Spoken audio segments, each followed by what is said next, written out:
it because you were in the way. Do it again. Do it again. Do it again. For the live audience. My live audience. For the live audience online. Over here. Not in the shot. You're not in the shot. Yeah. Woo!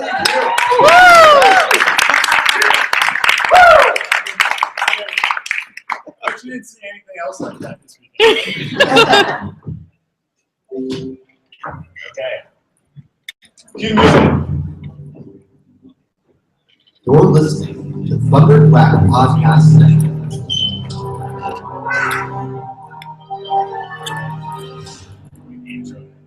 Intro and everything. You can close it now.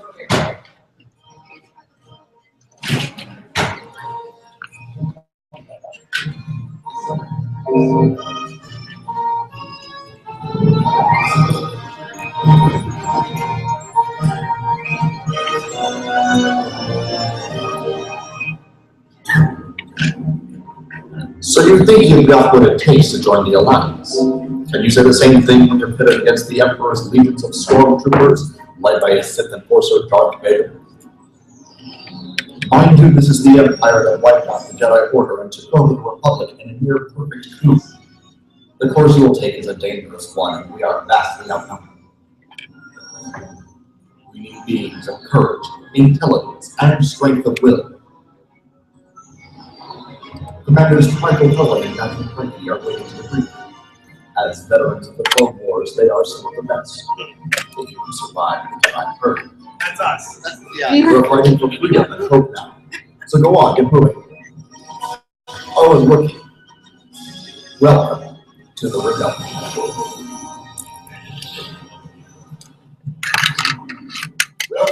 Okay. Welcome to our live Star Wars, the Rebels podcast. Awesome crowd here. I'm really happy with this turnout. I'm really happy that you guys all showed up to check us out. We're check one. Check 1, 2. Thank you to everybody who's also watching online right there. Right away from the camera. Hello. Awesome. Let's. You guys want to get right into it? You guys want some Rebels news? Yeah. I got some news breaking from upstairs on the digital stage.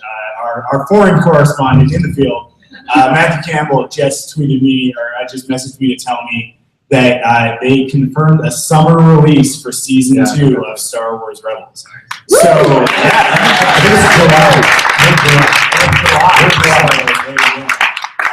very exciting, very exciting. But we've got a lot of stuff to talk about. This is not just the Rebels podcast.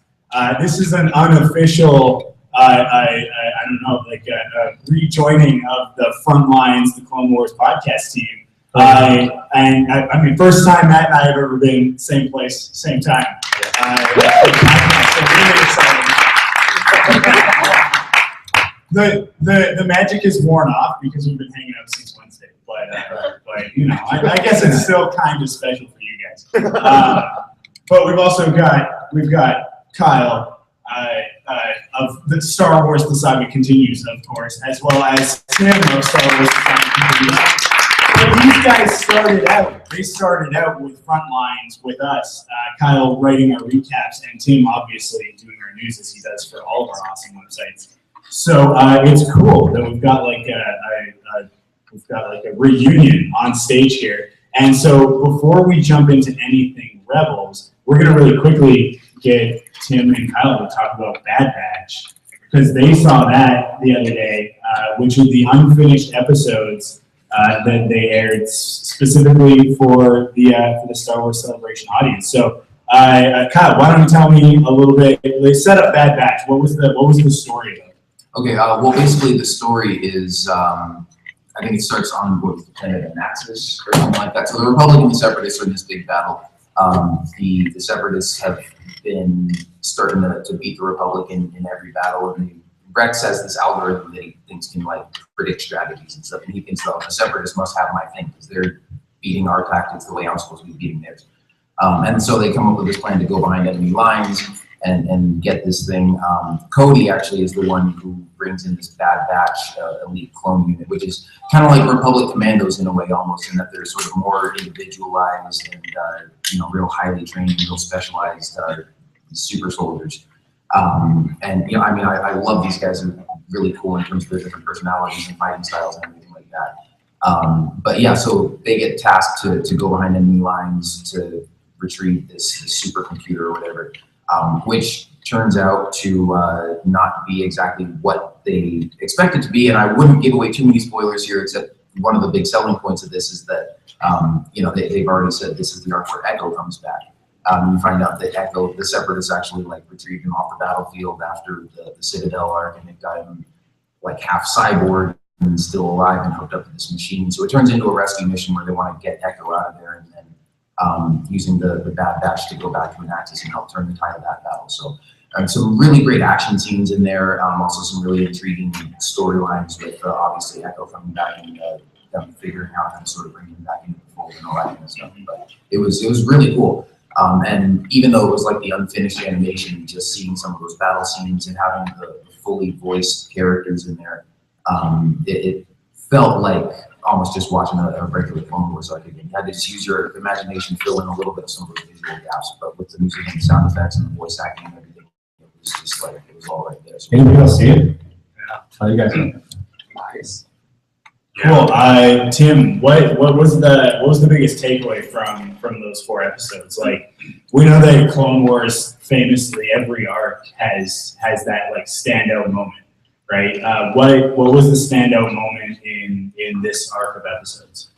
For me, being a big fan of the clones, this is the perfect arc for me, so I absolutely love it. But seeing those clones in action, the Bad Batch, they did some really cool action stuff. Probably each of them had their one signature moment. In the last episode of the arc, where they're trying to get out of the Separatist dreadnought, and there's battle droids surrounding them everywhere in the ship, they use some pretty cool tactics to take down bazillion battle droids and stuff. You got the one Bad Batch clone called Wrecker. He's this big superpower, super strength, almost like the Hulk is what Dave Filoni compared him to. You see him plow through a bunch of battle droids, ripping them apart, and he has a knife blade on his glove. He's tearing them apart, and then there's a sniper. Sets little energy balls. He just plants them out on the walls. It looks like they're grenades, but what he does, he shoots with a sniper rifle, shoots out one ball, and just ricochets out, annihilating every battle droid in its path. So cool action moments like that. Like Kyle said, how it was directed, just the action sequences were probably some of the best Clone Wars we're gonna have. Was it actually fully finished and animated? It would have been really some of the best. So probably action-wise, it stood out pretty much the whole arc. It was amazing.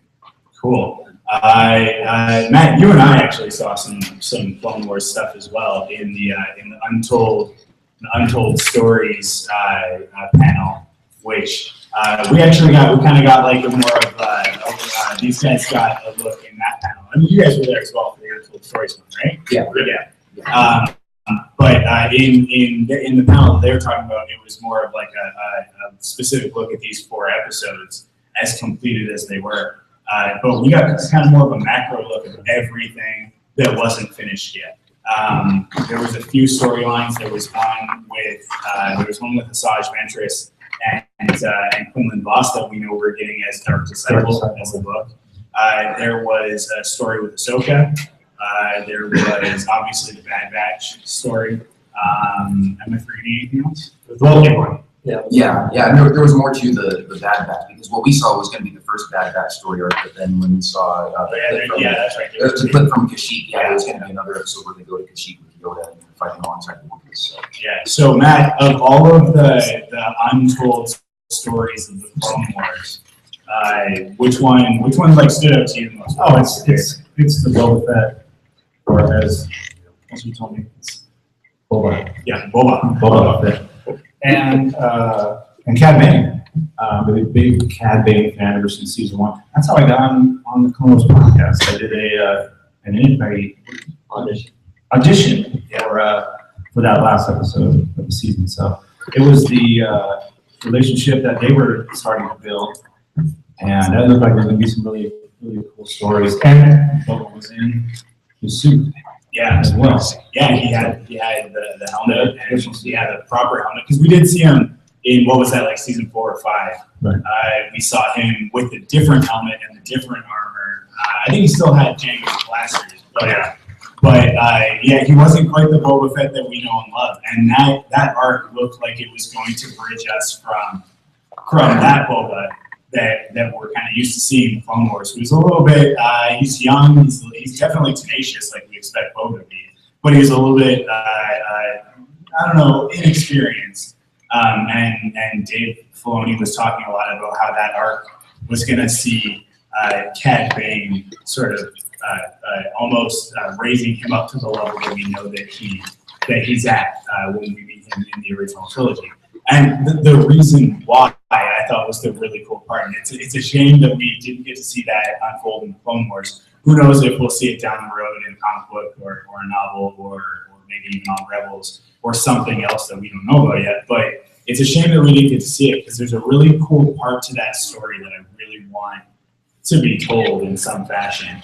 And that's that it's sort of implied that there's a rivalry between Jango and Cad Bane as to who is the best bounty hunter in the galaxy.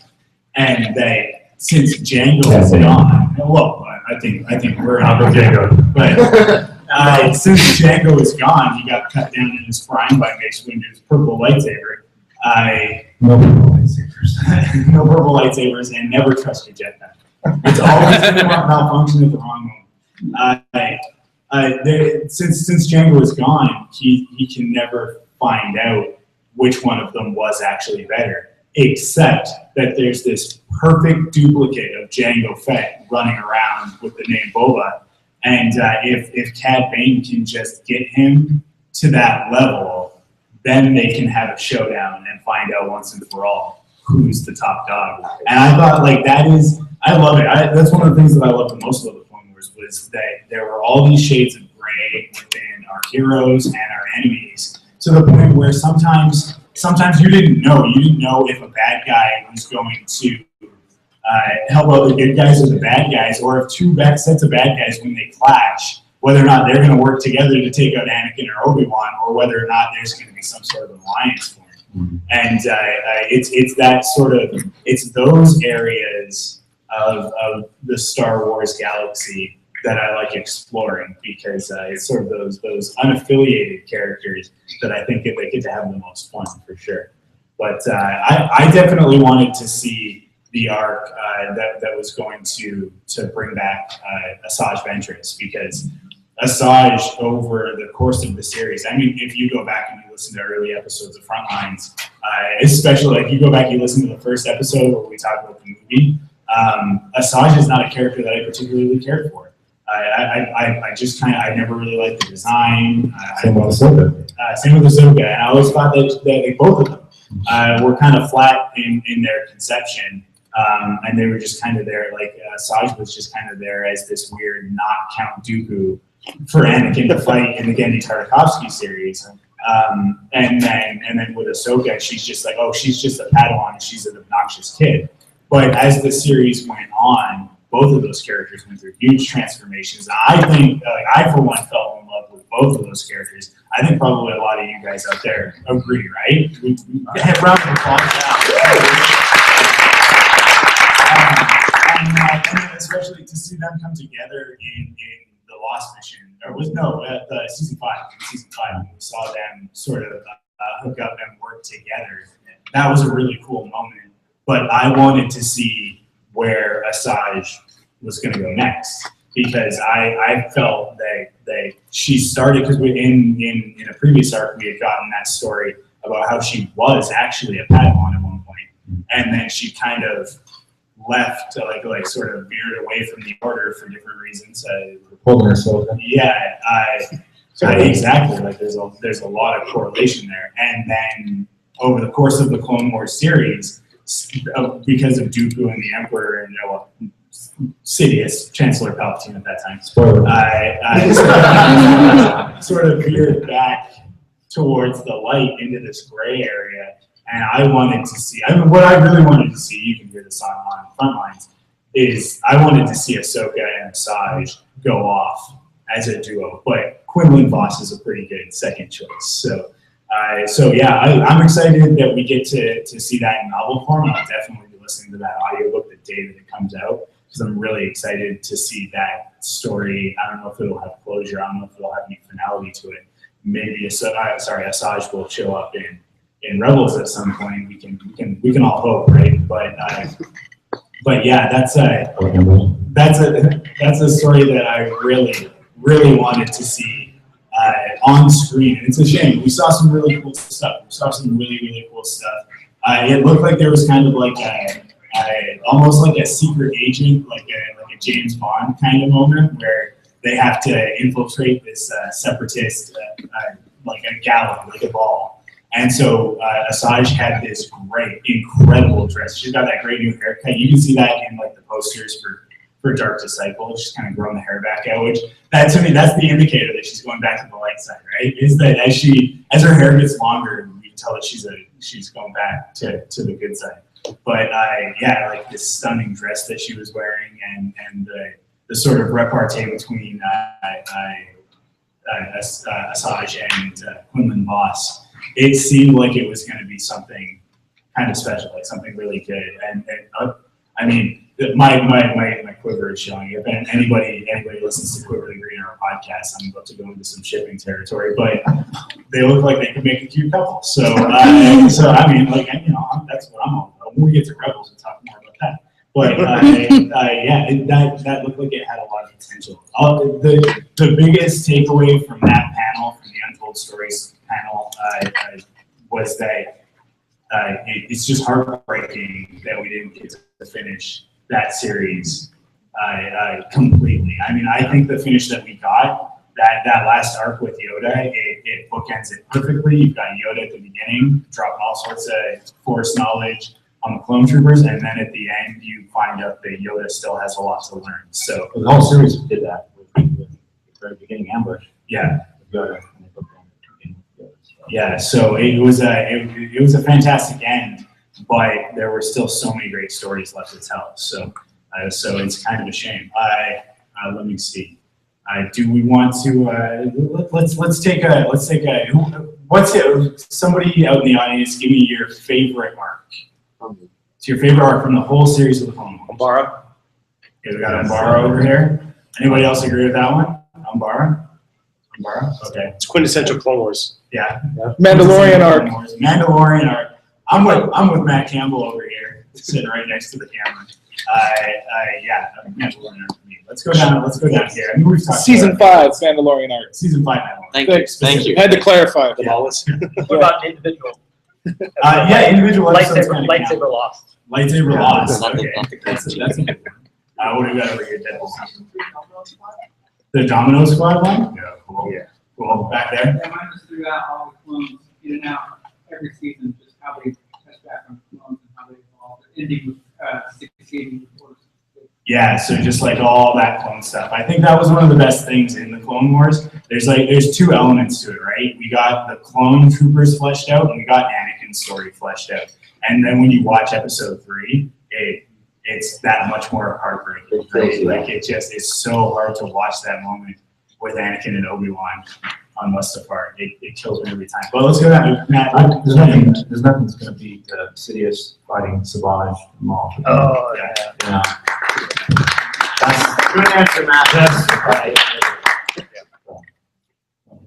Go ahead. Yeah, I mean, favorite arc, I'd probably also have to say that season 5 arc with Darth Maul and the Death Watch. I mean, I was a fan of the Death Watch from their first appearance in season 2, and I know a lot of people didn't like the way they redid the Mandalorian canon and everything, but I really like the Death Watch. I wanted to see him come back and try to take over Mandalore and sort of reinstate that warrior culture. So to see them finally do that in season 5, but with Darth Maul leading the charge, which I never thought would happen, that was really cool. And then yeah, of course, the Maul versus Sidious fight was awesome, but also that lightsaber fight with Darth Maul versus Pre Vizsla the episode before that, where it's just an all-out melee with punches and darts and blasters and grenades and all that kind of stuff, and not just lightsabers. And then of course ending with like one of the most brutal executions of the whole show. So that was a really great fight. But yeah, that whole story arc was just awesome. Yeah, for me, I go back and forth between the Mortis arc or the Umbara arc, because two of my favorite things of all Star Wars is the Force and the Jedi and the clones. So those two arcs pretty much perfectly showcase those two aspects of it.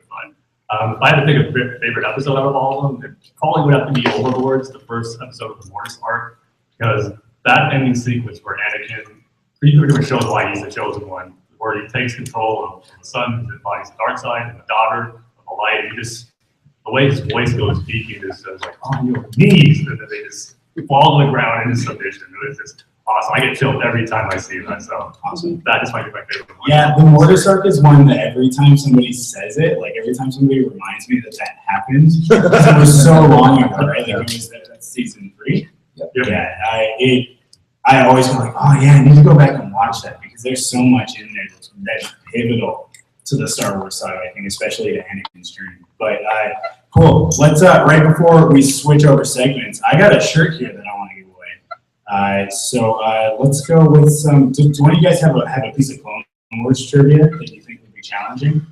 So okay, so when Kyle asks the question, you shoot up your hand. No, don't yell it out. Just shoot up your hand, and I'm gonna watch eagle eyes to see whose hand goes up first, and that's the person I'm gonna call on first. Okay. So Kyle, you got one? I'm thinking here. Okay, we're burning time. Okay. Well, I won a question at like a trivia contest way back when, so I'll give the same one and see if anybody knows that. So what is the species of creature that Hondo Ohnaka keeps as a pet? Oh, back there, sunglasses. Yes. That is it.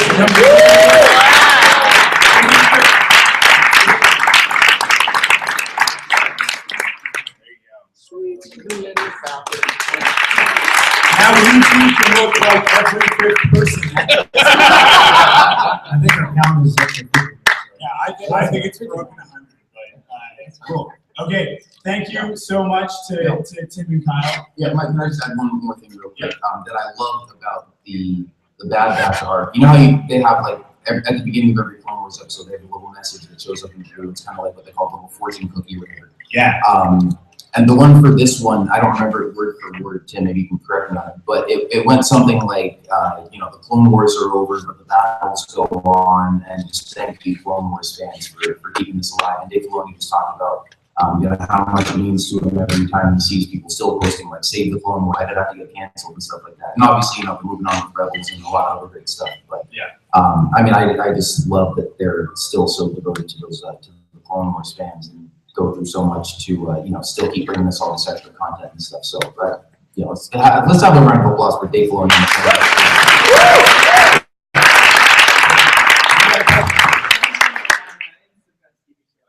Best TV show ever. Yeah, I think it's a contender. I think it's a contender. We got Rebels coming up. But yeah. Okay, so thank you to Tim and Kyle from Star Wars the Saga Continues.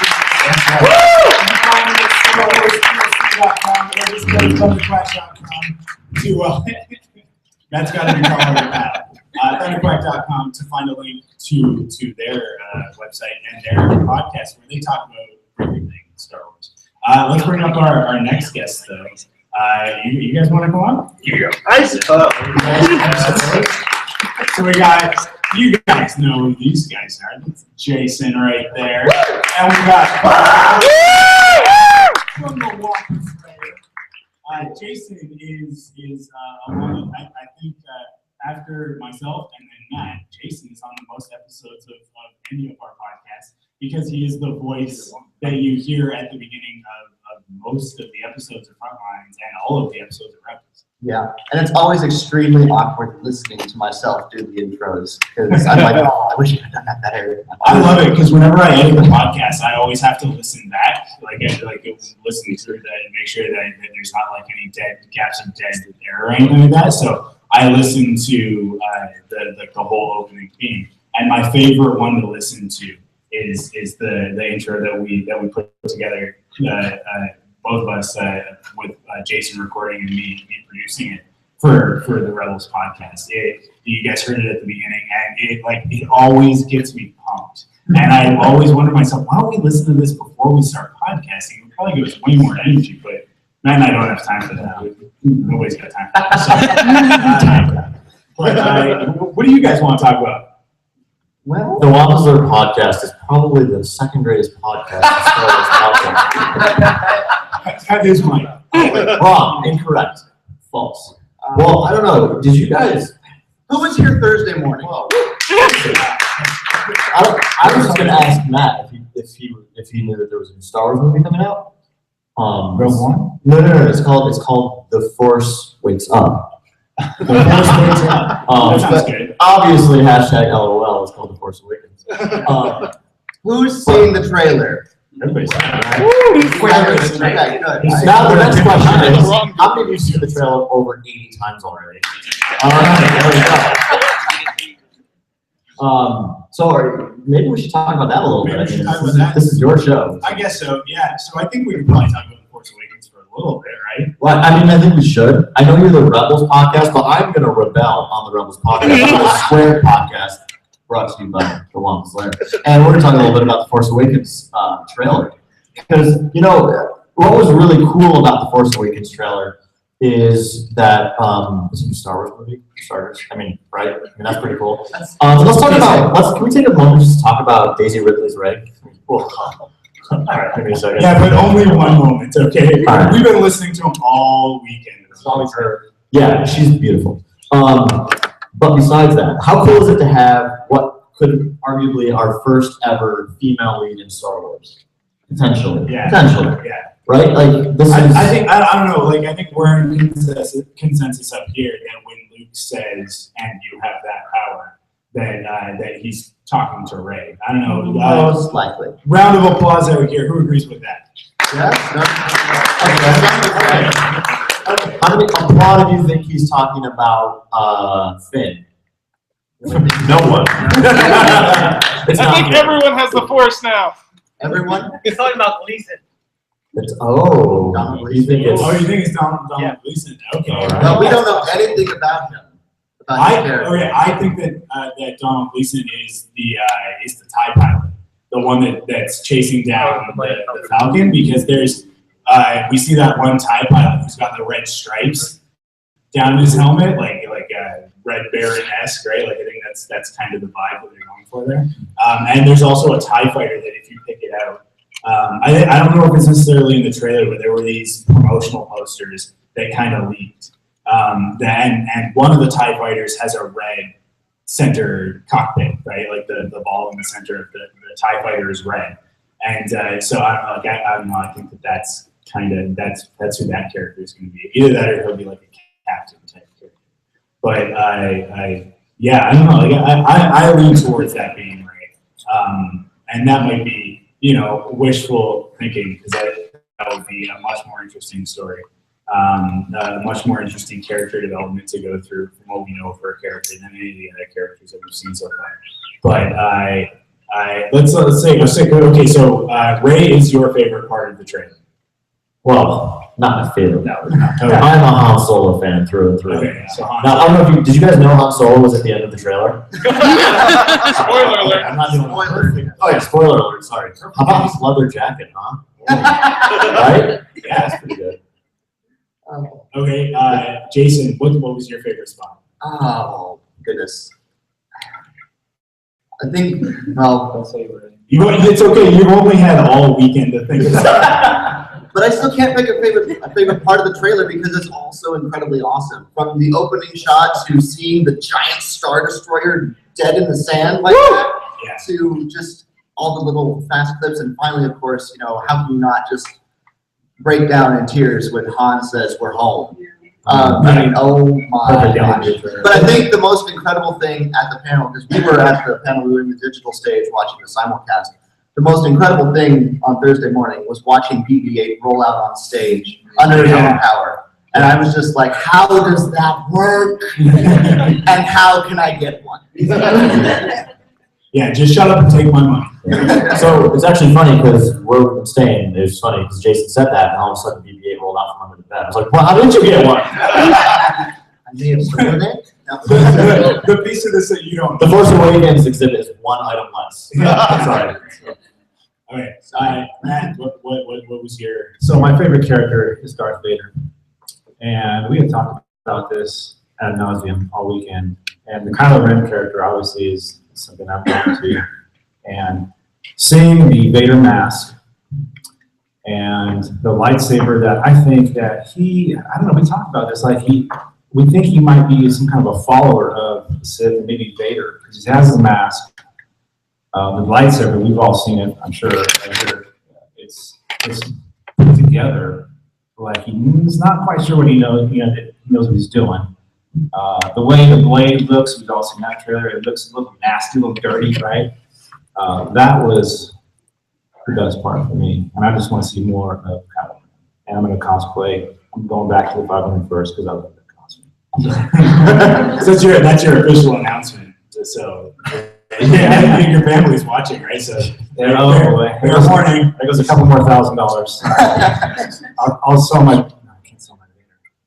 I'll figure out that something. That's going to do his bank account real quick while I'm here. What's your favorite part, Colin? My favorite part. Okay, so this is gonna sound weird for when I sort of started. Bear with me.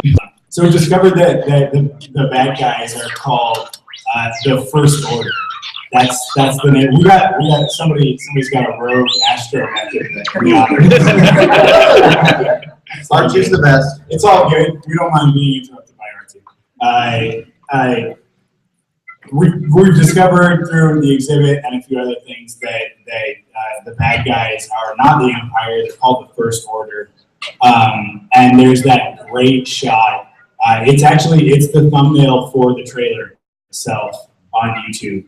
And it's that shot of like the legions of stormtroopers when they just kind of do the about face. And there's that huge red banner in the background. And if you look really closely, if you freeze framed it, like I'm sure you all have, for every single frame in that entire trailer. I may have done that a couple dozen times. Maybe a couple dozen times. But there's a figure standing right in the center of that frame, like right dead center on this huge dais, like platform thing in the background. And that shot to me, it's everything, like there's a very similar moment in Attack of the Clones, right? Where they have like the legions of clone troopers loading onto the Star Destroyers or the Acclamator class ones. And you see Palpatine and he's all like super happy with himself and Masameda standing next to him. Like, and everybody there is all like hardcore about it, and then Bail Organa is just like, man, this is the end of everything. And throughout, Star Wars, whether it's the clone troopers being hardcore and awesome, or the stormtroopers just being this sort of indomitable force throughout the original trilogy, and just kind of ever-present menace throughout all of it. It never quite hit that boiling point as much as it does in that one scene for me, where those legions of troopers and that landscape and just the organization of it and the color of it, it's just such a brilliantly shot moment. It's so perfectly choreographed, and there's just, it evokes so much of our history on Earth, but it sort of harkens back to the, a lot of imagery of Nazis and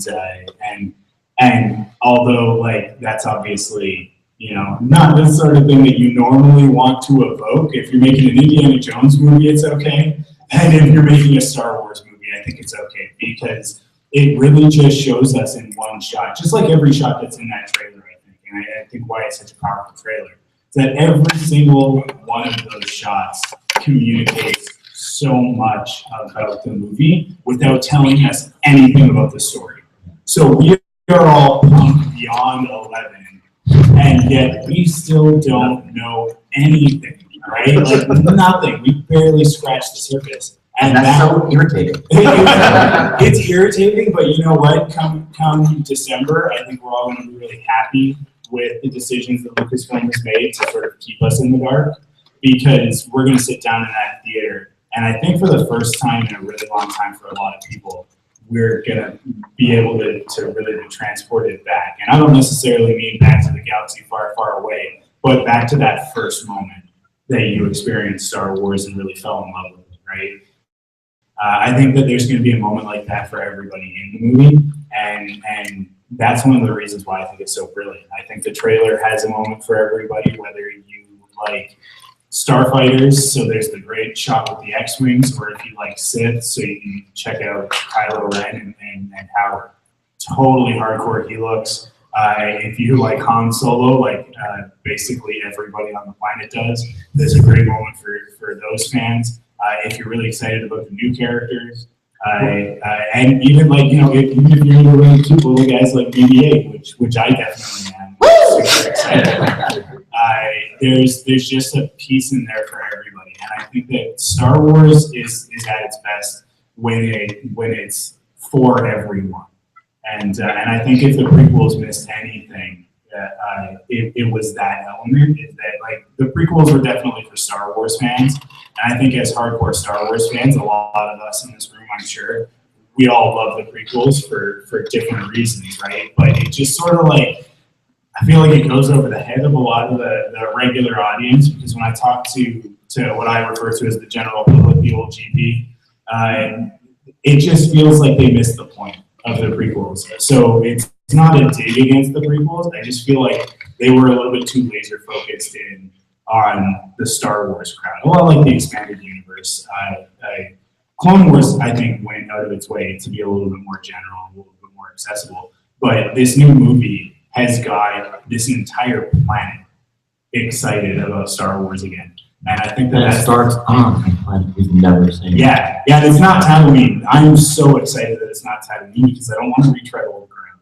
Although it looks just like Tatooine, I'm sure that it's got a different history, right? We don't have to worry about, you know, seeing pod races or huts or any of the stuff that we're already so familiar with. Wouldn't it be funny though if like the opening scene of episode 7 is a pod race with Huts leading it? Just to like totally totally wrong. It's like the crawl goes and then it pans down on Jakku and then wipes away to a pod race. And Jabba just knocks over something off of I don't want that there. Like think of this trailer, even the trailer as well as even the teaser. They've been nothing but character driven. Yeah. And I think that's one of the exciting things about episode 7 too, is we're gonna be told character stories again. I think that is the big thing, that we're gonna meet all new characters to fall in love with, and it seems like these characters are just looks, right? Like nobody says anything in this trailer, but just with looks evokes so much emotion. Yeah. I mean, look at Finn. He's always stressed out. we can feel that, right? Like look at all these lines we stood in. We are all fit this weekend, just sweating through these lines. So but Mike, look at this. We got another question. Any of this DJ, I mean, when we first heard that Khan was being introduced into Darkness, he was given another name. He was like, this isn't Khan, this is somebody else. So the question was, do we think is any of this sort of the classic J.J. Abrams mystery box? Yeah, the mystery box, the misdirection that he's so well known for, because obviously in Into Darkness, we were told going into it, we were flat out lied to going into Darkness that Cumberbatch was not Khan. And he was absolutely Khan, and we all knew he was Khan the second we saw him in that jacket, because it was really super obvious. But I don't know. I think he learned his lesson. I think he really, really upset a lot of fans, and I think one of them sitting right here, like in two parts, because not to get too much onto Star Trek in the middle of a Star Wars panel, but at a Star Wars convention. At a Star Wars convention. Yeah, they're gonna shut us down. The lights just go up. But in the aspect that he lied, that when it was that obvious and we all figured it out, he wanted to maintain the mystery so badly that he just did the easiest thing to do, which was just lie to us. And then B, like, it was just so undeserved to bring Khan into the second movie, right? And so I think he learned his lesson from that, and I think going into the Force Awakens, which he did reluctantly. I mean, he talked about that on Thursday. He's talked about that a lot. that it wasn't an easy decision to say, yeah, I'm gonna make the first Star Wars movie without George Lucas. Talk about pressure. Yeah. I mean, like, I think he deserves all the credit that he's going to get for how great these movies are. I think a lot of it goes to Kathleen Kennedy, who we just saw this morning at the Rogue One. What ended up being a Rogue One panel was supposed to be Gareth Edwards and Josh Trank, but it ended up just being Gareth Edwards talking about Rogue One. Kathleen Kennedy is just so. I don't know. I don't have words for it yet because it's something that I've just sort of been experiencing over the course of this weekend. It's not even just a love for Star Wars, which I think we all share, but it's just this incredible sense of duty and honor to it to make sure that it is what we want it to be. And sometimes I think what we want it to be isn't necessarily what we think we want it to be. Because we all love the expanded universe, we love the video games, we love the comic books, and there's different things that we all think are awesome. But really, like what we want at the core of all of that is a really strong Star Wars story. She said something in the Rogue One panel that Star Wars stories, good Star Wars stories, are not a dime a dozen. And I think that that's really important. I think sort of in those years between Episode 1 and up until the Disney purchase, there was a lot of expanded universe material. There was a lot of sort of fluff and a lot of things, marketing pushes with different elements and different sort of all these different hands and nobody really talking to each other about it. And now we've got the story group, and now we've got Kathleen Kennedy, and it feels like it's just a little bit more cohesive and that everything's in really good hands. So I think a lot of the decisions that are being made about what do we show now, when is the right time to reveal this, what are the big events that we're going to do for the fans. I think that a lot of those decisions are Kathleen Kennedy, and that J.J. Abrams is just doing his job, which is to direct, right? And if what we've seen so far is any indication, he's 100% on track, because every shot in that trailer, in both trailers, is beautiful, right? Like you could print every single one of those frames and put it up as a poster on your wall, which is something that I think we've always said about Clone Wars, right? And it's got that quality to it, and from what we know of the story so far, it seems like everything's on track. It seems like all the pieces are where they need to be. So I don't think he needs to do any misdirection this time. I think we just need to be patient. That's the takeaway. If there's anybody that's not sure about Abrams and about what they're doing now, coming here for 4 days, show them the Rogue One trailer, show them Force Awakens, show them the Rebels trailer. I mean, that's all you need. Look at the capacity crowd here. I mean, Star Wars is back huge now. So we only have 15 minutes left. We have to move on to Rebels because we're gonna miss talking about Rebels if we don't. But I don't know if they're gonna kick us out right at 2:30 because there's nothing else on the podcast today, but they might need to tear this down. So before we do that, let's give away a couple of these books. Yeah. Okay, so this is Star Wars: A New Dawn for those who haven't read it. Who hasn't read it yet? Oh, okay. So a lot of people. Cool. This is a prequel to Star Wars Rebels, and it tells the story of how Kanan and Hera first met. So there's a lot of backstory for Kanan in here. I don't know if everybody hasn't read it, they might not have this answered. I'm going to give a trivia question, and let's see if you guys can answer it. It is technically in the Rebels show, so you should be able to figure this out. Even if you could just give me his first name, the first hand to go up. What was Kanan's name? Oh, that's easy. Caleb Doom. Okay, come get it. Come get a book, Marty.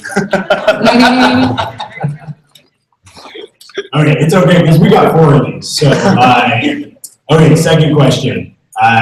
Who was his original master? David Wampa. Yes. Oh, that was a good question. Good question. You gotta come with me trivia now. Okay. Now, who here is the biggest Hera fan? Yeah, I saw that hand shoot up right away. So you come get a book. Come get a book. It's that simple. That's what it's all about. Okay, we'll save that last book for the end of talking about Rebels. Thank you to Carl and Jason from the Wampa's Lair podcast.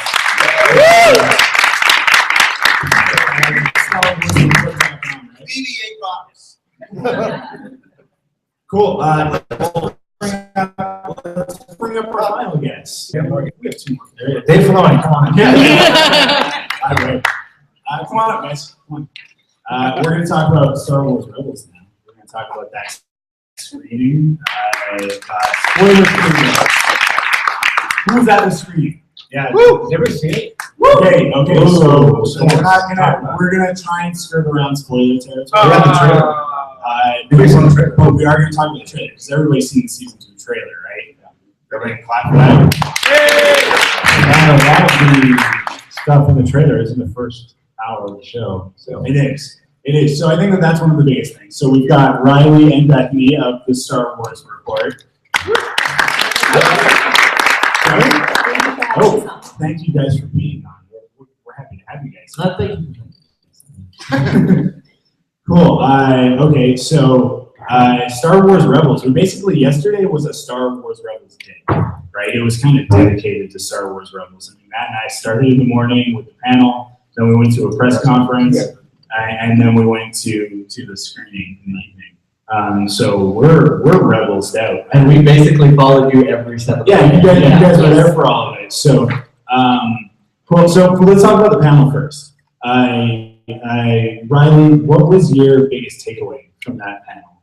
All right, I see Rex, right? I'm like,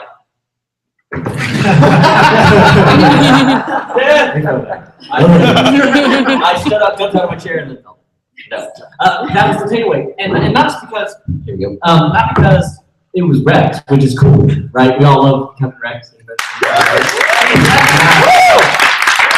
But seeing that trailer and seeing the audience reaction, to Rex, it was right up there with seeing Darth Vader revealed in the trailer. Yeah.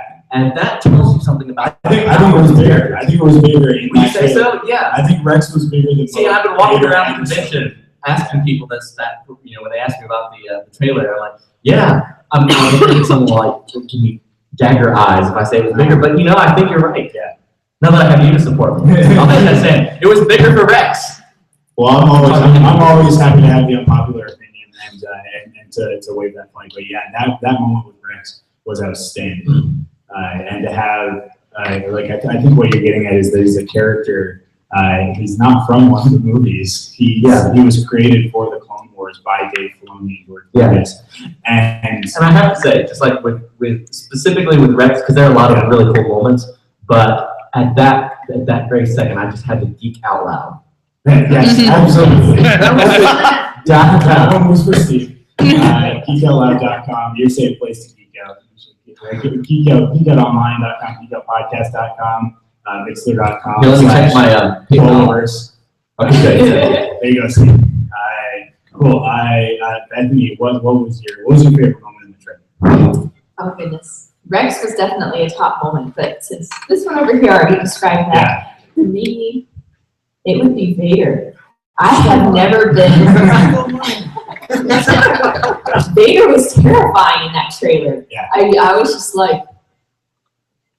Okay, well, I can't talk about that because it's in the premiere. Man, I'm mixed up. You can give the people at home a sense, the people here and online, a sense of Vader in the premiere, because I think that's just teasing enough.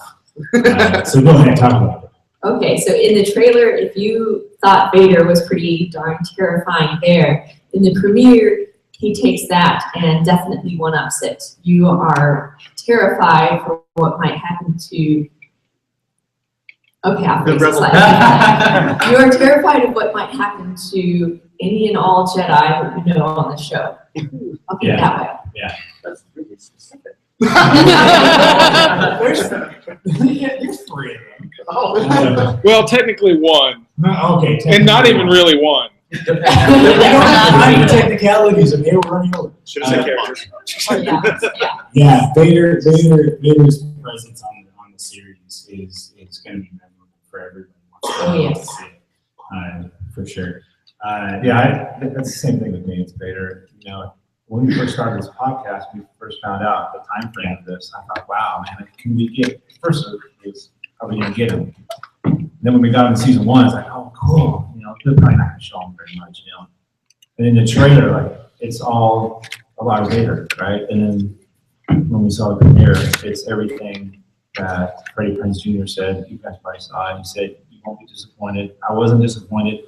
The mannerisms, it seemed like they actually took and watched. I'm sure they do this. They watch how David Prowse walked, because there's a scene where he actually just turns, and the way the cape flows, the way he moves. It's like I thought I was watching Dave Prowse walk. You know, the way they animated it. So thoroughly impressive how they did that, and just his power, the way they show him and how powerful he is. I just love it. I mean, there's a couple scenes in there you guys are gonna be blown away when you see it if you haven't seen it already. So happy that they put that much Vader in, because I didn't think they were, you know. We kind of talked about it, that it's going to be just a little bit here and there, but now they're going for it right away. So yeah, absolutely. Me too, but we don't want to spoil anybody who's here. So actually, I'll jump back to the panel itself, and this isn't part of the trailer, but just the sense that you get, and I think it with all of the panels that we've seen with these people who are directly involved with Star Wars, this has been true for all of them, I think. But it just really sort of clicked with me in that Rebels panel yesterday morning, how much the people involved with Star Wars right now really do love Star Wars. And it's not just a matter of like, oh, those movies are the best. I really love those movies. It goes way deeper than that, and it's a core part of their being. And Freddie Prinze Jr., when he was up there, I think when we found out that he was going to be cast as Kanan, it was a little bit like, really, Freddie Prinze Jr., like she's all that, and he's all that, and Scooby Doo. It's like it seemed like a little bit of a weird curse. But obviously, Kanan's my favorite character. Anybody who listens to the podcast knows that. And a lot of that is his performance. And the reason why, I think, is because it just really clicks that he loves Star Wars at the very core of his being, like I'm sure everybody in this room does. So it's just, I think it's so important that the people who are creating this are creating it with that sense of you know, you've got this precious thing that means so much to so many people. And when I hear from people that they don't watch Star Wars Rebels because they watched a trailer or they've seen a commercial, and like, I'm a little stupid kid. It's like, A, Star Wars is for kids first and foremost, so you're way off base already. And B, there's so much there for everybody, for the whole family, and it's a family show. And both in the sense that it is for families and it is about a family. And not only is the show for families and about a family, but it's also being produced by a really tight-knit family at Lucasfilm. That cast, when you see them all up on stage together, they really care about each other and have fun together, and it shows through on screen for us. So I don't know, I just think that it's amazing the job that they've done in season 1 to really bring that era of the Star Wars saga back to life. I'm really excited moving forward to see more of that. That's going to lead me right into a transition. Actually, we're going to talk about Rogue One really quick. Well, I was going to say, just real quick on the Rebels thing, and watching that Rogue One trailer that came out, they're talking about tying in Rebels with, it sounds like, Rogue One and some of these anthologies now. So that's pretty exciting to see that. Who knows what we can get, maybe a character from Rebels showing up. I don't know if they do that, but somehow they're tying it in. That's the way. Yeah, they talked about not talking about it, if that makes sense. They're like, so yeah, it is set during the same time as Star Wars Rebels. It was kind of, I mean, the implication was that because the story group has their fingers in all the different pies, they know which ones are going to go together. Right? And there are possibilities because as they work on it, they see like, oh, these two things are so close. It's like I think adjacent was the word that they used. That when two properties are adjacent, it's kind of easy to say like, well, maybe this character could pop over there, right? And I don't think that we'll see, you know, our core Ghost crew or even Ahsoka. Well, they specifically said there would be no Jedi. Yeah. So how many of you guys saw the Rogue One trailer? Okay. That's a really quick teaser, but I mean, introducing a character in Star Wars Rebels and having that character show up in Rogue One, I think is what we're likely to see. And as Rogue One gets, you know, fully into production and we find out more about casting, I think that there might be a face or two in there that might end up being familiar for Rebels fans. So, I don't know. I think not, like I said, not our core crew of the Ghost, not Ahsoka, not any of those characters, like no Inquisitors, because it's not going to be about that sort of thing. It's not that kind of story. But I wouldn't be surprised if we saw a character like, if not, Sato, who's the commander of the Phoenix Squadron, right? We've seen a little bit about him in the Rebels Recon at the end of last season, and then we see actually quite a bit of him in the premiere, which is really cool. Well, the Ghosts, they've joined the Rebels, at least for now. So since we are seeing more of the actual Rebel Alliance, and Rogue One, they said today, essentially like the plot line is the Rebels stealing the plans for the Death Star between episodes 3 and 4. Yeah, so let's do this. Let's close this out for those who weren't at the Rogue One, the Gareth Edwards panel this morning. I'm gonna paint a picture for you guys. And they're not kicking us out yet, so I think we're good to go. So I'll wait until somebody kicks us off the stage. Everybody just go with me here for a minute. If you didn't see it, even if you did, I'm gonna paint a picture for you. So everybody close your eyes. Okay? Everybody close your eyes and just imagine this, okay? So we're at sort of a black screen, and then we start to hear the voiceover of Obi-Wan Kenobi. And it's from A New Hope, a very familiar line to a lot of us, about the Jedi Knights being the Jedi Knights were once the guardians of peace and justice here of the Republic. Behold the dark eye, behold the empire.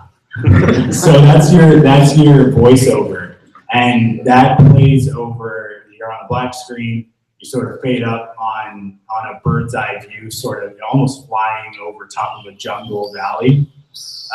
And you're flying over that, and these birds just sort of erupt from one tree and fly off. Thank you, Riley. And you're cruising along, and as you're going, you start to hear that really familiar howl of a specific kind of starfighter in the background. And the camera starts to pan up, and as it starts to pan up, you see the shadow just go over the treetops, and then you pan all the way up, and you see a TIE fighter just flying over top of this jungle. And off in the distance, there's just sort of clouds and sky, and as you come out of this jungle valley. Through a cliff. Yeah. You can see this really faint arc on the horizon. And as you get closer, you're like, oh, that's the moon. That's the But it's not. Yeah, that's no moon. That's a space station. You get there, and as it opens up, you can see the dish for the super laser, and you see. And we're all like, that's way too big to be my space station. Yeah, it is way too big to be a space station. It's the Death Star in orbit around this planet, and then it goes to black, and we hear comm chatter of some rebels, very obviously in some sort of firefight,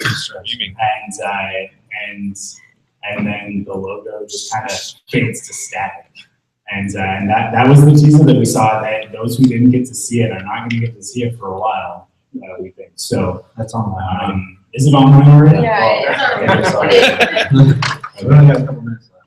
Okay, so we're all done. I thank you, Riley and Becky. Yeah, we're gonna wrap things up with some giveaways. Thank you guys for joining us. StarWarsReport.com to check them out.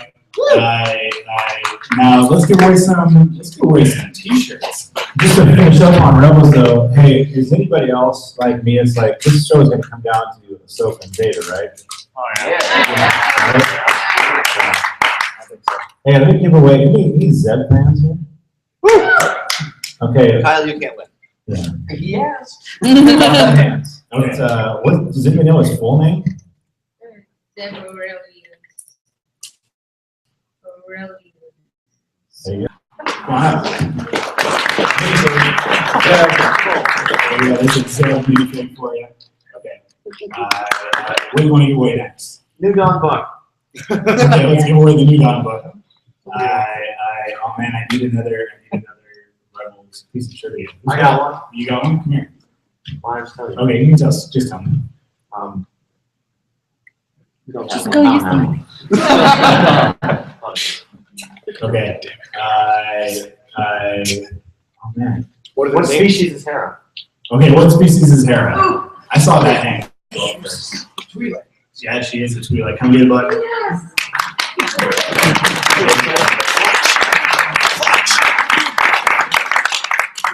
Okay. Wow. We need a lot more trivia. What species is Zeb? We're gonna go with that. I got a Kanan figure to give away. Kanan figure. Do you want to go with that question? And then Lego figure. What species is Zeb? No, not for Kanan. Not for Kanan. It's gotta be a Kanan. Kanan question. And someone took mine already. So Yeah. let's. How does Kanan wear his hair? Does Kanan have a What did mustache? Kanan say about Yoda's quote, do or do not, there is no try? Ooh. Can she answer that? That was quick. Right behind you, right there. That's how that name goes. Yeah. He said, I never really understood it either. That's true. That is correct. Good answer. Survey says. There you go. Cool. Oh man, how are we gonna give away all these T-shirts? Let's throw them in the middle. And I do. Make them easy to. Easy ones. Name the ship. The second ship. What's the name of the second ship that's part of the Ghost? Phantom. The Phantom? Okay. Okay, come get it, Jerry. We didn't correlate that. No, there's no collusion there. No. I trust you guys. What's the planet with those? Here, Crystal, come up, get sizes. Sure. Do you want to leave? Okay, another question. Okay, what are the names of the two Imperial, like those two, like the grunt guys, that didn't make it through season 1? They got their heads. Yeah. Cut off. Okay, so what are their names? Even if you can just give me one. Oh, nobody? Chopper. What's Chopper's full name? Okay, what's Chopper's designation? Because Chopper is the nickname. What's the designation? C1-1OP. Yes, that is correct. You got it. Let's see. Who voices the Inquisitors? Anybody know that? Oh, I know. Jason Isaac. Right there. Yeah. Come on, computer. I have a question. All right, next question. What is Lando's special mining equipment?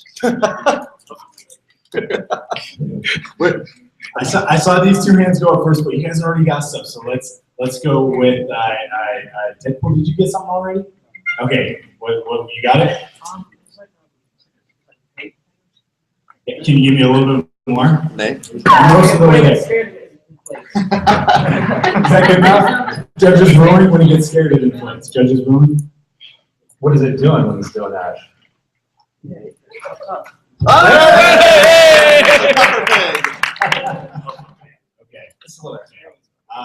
You know what? I'm gonna test how many actual frontline slash fans. That's what I was gonna say. Okay. How many episodes of Frontlines and Clone Wars podcast are there? Ooh, let's give him a hint. 1, 2, No, it's 4 digits. It's 4 digits. Think Star Wars 4 digits. It's 4 digits, even though we never made it to 4. Yeah. 4,500. No. Think Star Wars and Star Wars 4 digit numbers. 1138. There you go. It's technically only 138, but I added the extra one to see. Only an extra 1,000. Yeah. It's fine. Okay. How many t-shirts we got? We have a small, a medium, and a ladies medium. We have 3 left. We have 3 left. What's Zed's homeworld? What's Zed's homeworld? I don't even know the answer. What was it? Is that it? I think it's. What was it? Species. It does start with an F. Yeah. You're almost there. Lollipop one. Is that the closest we're gonna get? I think that's the closest we're gonna get. You can get some pieces. What's the answer, bro? Lasan. Lasan. Here you go, bud. Lasan, he's a Lasan. Okay. Kyra, you know what You got anything else? The creatures in the cave. What are the names? Oh, what are the creatures in the caves? You remember? yeah. That Hera and Sabine played. Ezra had A giant he had to use the Force to be one of the major queen ones or giant ones. Sounds like something that would be chewing on the power cable. Hospital for the Millennium Falcon. What choose on the Millennium Falcon? But not quite the same thing. A little bit. It's Maybe a little bit scarier. It's a little scary. The cousin. But You not. got so many hints. It's scary, but not. You got it? You think you got it? It's close to Minox. Close. But when you're scared, you're. What you're scared of them, Like afraid? yeah. What leads to anger? There you go. You got it. Yeah. I think we got a small one. Is that? I think it'll work. Perfect. Okay. What do we got left? We got the small one? We've got 1 small left. Okay. Kanan's last name. Oh, Yeah, what's Kanan's last name? That one's easy. Kanan's last name. Kanan's last name. Is it too easy? All too easy? Oh, there you go. Kanan Black. There we go.